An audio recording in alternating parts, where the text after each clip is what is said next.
Welcome back, Mr. Eddie Osarenkhoe joins us now. He's a former president, Finance Houses Association of Nigeria. Thank you for coming on this morning. Thank you very much. Well, many wonder, is it that Finance House is going to help us in any way? We have to go outside to look for these funds?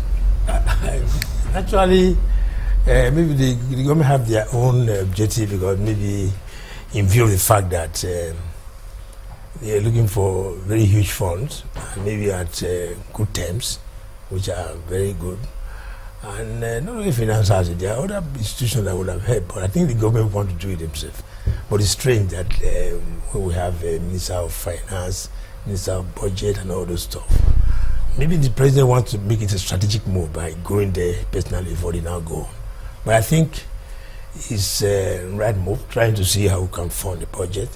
But I thought we should be through the budget first before we start running around. I think planning is key to anything you want to do. That's my major worry. Are you implying that he should have signed the budget before going to China for this deal? Not even saying that. Before, let me say something here. I think it's a very strange thing in this country, because I expected that this is a group that wanted to run this country. It's like what we find is that they got team with actually they didn't quite expect that we're going to go through. Because one should have expected that you start to plan a long time before the final day the whistle was blown. But it's very painful that 1 year after they've been to the office, we don't really understand the direction of the government. That's my major worry. I expected that a party that has actually had planned to make a change. Part of the thing about change was to articulate plan on what to do when you get in there. And that is why I said the problem in this country is people just going, doing whatever I want to do. And people, because we are equally very nice and resident people, we take whatever we get.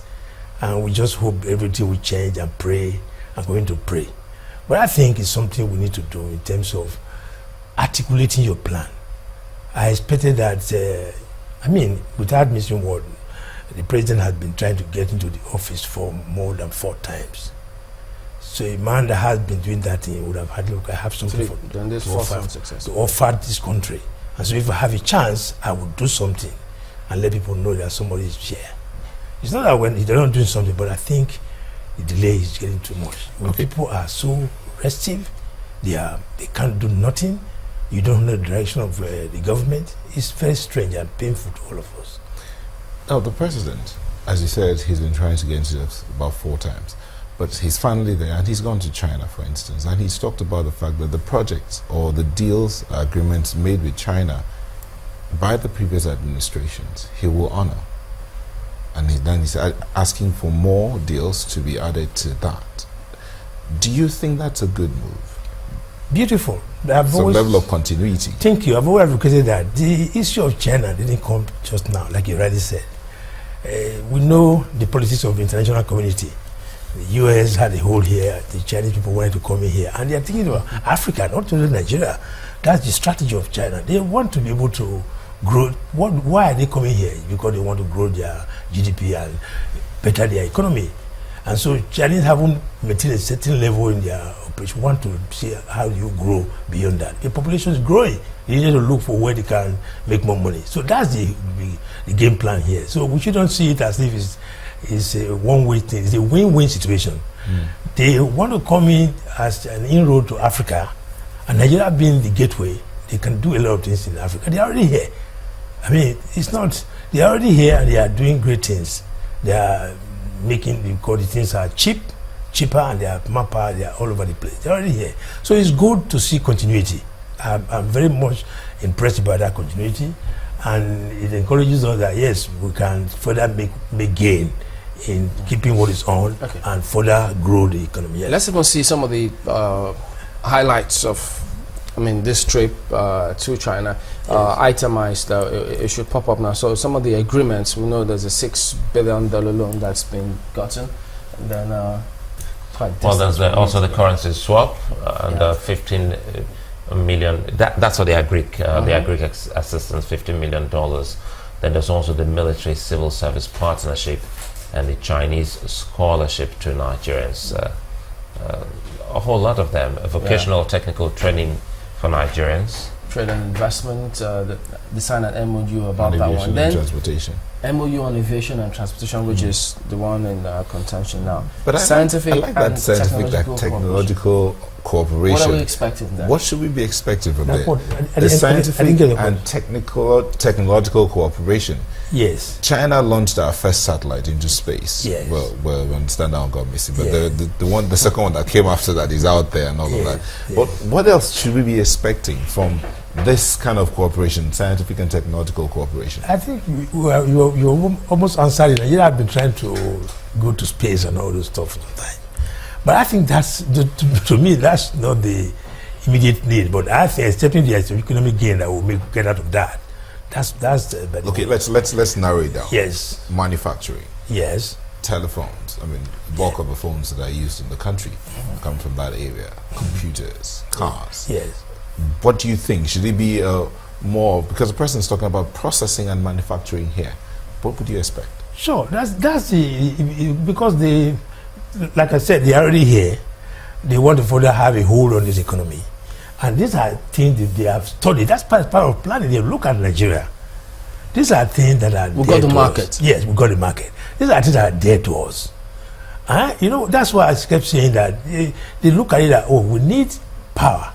And that's why I was happy when the president was talking about nuclear energy the other day, trying to see why can't the third world actually have a piece of the nuclear energy to way of generating power. That's maybe because we haven't even gotten a foot off the ground. Thank you. So those are things, and I think I was quite impressed that he had to go to that place. But you don't have, because the developed people have all these things to make them do whatever they have in their economy. But we don't even have access to those things. What I'm saying, therefore, is that they've done their homework. They've been here for a long time. They work with the previous government. They know what is there to us. They know that agric is key to this economy for us to grow. If we look at our aviation system, not too well. Even the airport, they are the one building all the airports all over the country. So they know exactly our need. They've done a need analysis to build this economy, and they know what we need to grow this economy, and they know it's sustainable. In fact, because our population is good and we dominate Africa, our people are all over the world. What kind of impact do you think, pardon me to butt in there, the central bank, we also saw the CBN governor there signing some agreements. Now it turns out that they're going to also diversify our foreign exchange reserves away from the dollar to the yuan. And we understand that we actually converted a tenth of our reserves 5 years ago to yuan. Thank you. What kind of impact do you see that has been on? You see, that's why I said it's political, it's an economic game plan. The American had dominated the world by having dollar-denominated thing in whatever they do. The Chinese believe they can also have an inroad into this place. And the more we have that relationship, the less it is for the US to have much influence here. You get what I'm saying? So the plan of them to look at yen is actually to move away from dollar and go towards the Chinese. And part of it has already been done, like you said. It's a way to grow that proportion that has been done from 10 to whatever now to have a stronger hold on the economy. So the CBN governor being there was quite insightful, because we have been having foreign exchange problem for now. Maybe they have a way of moving that, and we have more influence, because the major challenge of this country is importation. We buy everything with the little dollar we're getting. Definitely we're going to have this scarcity of dollar to be able to do what we need to do. But is that going to have an immediate impact? China trying to make their currency a convertible one. I know they also spoke to, I think, Azerbaijan and Argentina. But will it have an immediate impact, or this is for the long-term purpose? No, it could have a gradual impact. It's not a gradual impact in the sense that we start getting more of the fund here, and they can do a lot of things and grow gradually.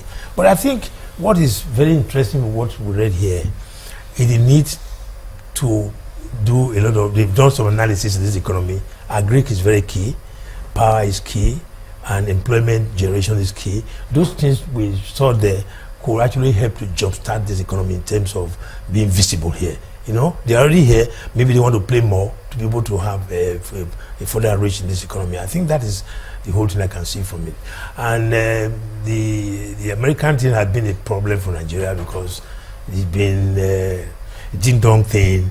And so that's why, you see, that's why the previous government took this move to say, okay, call it a bluff and move on to the Chinese government. And those guys came in here doing a lot of things, and that's why I said let's look at this purely on it's a political team who want to have a hold on Nigeria, who want to do more business in Nigeria, and then from there have more impact and make more money for themselves. But let's look at the risk side of it.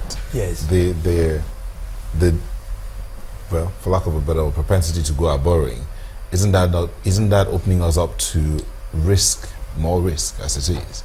Especially seeing that we don't seem to have the capacity within to make up the equity fund. Life itself is risk, and once you go on there, everything you do is risky, because once you start to borrow, you expose yourself to who you are borrowing for. The day you meet a banker, you will tell him about your life history, why you need to come and take the money, and it's for him to get convinced to borrow you the money at 23%. Whatever.